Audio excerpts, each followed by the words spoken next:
ഞാനിപ്പോൾ നിൽക്കുന്നത് കണ്ണൂർ പയ്യാമ്പലം ബീച്ചിലേക്കുള്ള വഴിയിലാണ്.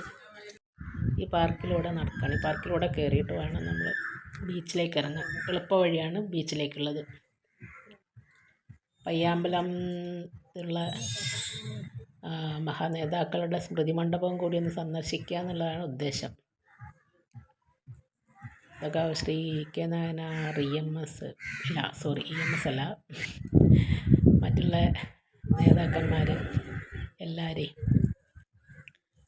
പാർക്കാണ് ഇത്. കുട്ടികൾക്കുള്ളൊരു പാർക്കുണ്ട് ഇവിടെ. ഈ പാർക്കിൽ കൂടെ വേണം നമ്മളപ്പുറം പോകാൻ. ബീച്ചിലേക്ക് പോകാനുള്ള എൻട്രൻസാണിത്. താഴേക്ക് ഇറങ്ങിയിട്ട് അപ്പം നമ്മളവിടെ എത്തി, എൻട്രൻസിലെത്തി. ബീച്ചിന് കടൽക്കര തന്നെയാണിത്. ഇതൊക്കെ ഓരോ മഹാന്മാരുടെ, നമ്മുടെ നേതാക്കന്മാരുടെ സ്മൃതി മണ്ഡപങ്ങളാണ്. അതിൻ്റെ കൂടെ തന്നെ നമ്മുടെ ദേശത്തിന്, ഇന്ത്യക്ക് വേണ്ടി ജീവൻ വെടിഞ്ഞ ജവാൻ്റെ കുടീരമുണ്ട്. ഇതൊക്കെ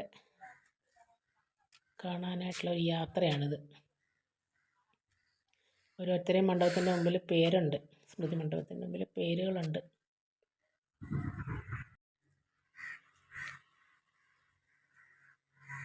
ഇവിടെ പാർട്ടി എന്നൊന്നുമില്ല. എല്ലാ മഹാന്മാരും, ഇതെല്ലാ മഹാന്മാരും നമ്മൾ അപ്പുറത്തുള്ള ബീച്ചിലേക്ക് പോകാൻ വേണ്ടിയിട്ട്, പയ്യാമ്പലം ബീച്ചിലേക്ക് പോകാൻ വേണ്ടിയിട്ട് ഇറങ്ങുകയാണ്. ചെറിയ പുഴയുണ്ട്, ആ പുഴ കടന്നിട്ട് വേണം അങ്ങോട്ടപ്പുറം പോകാൻ.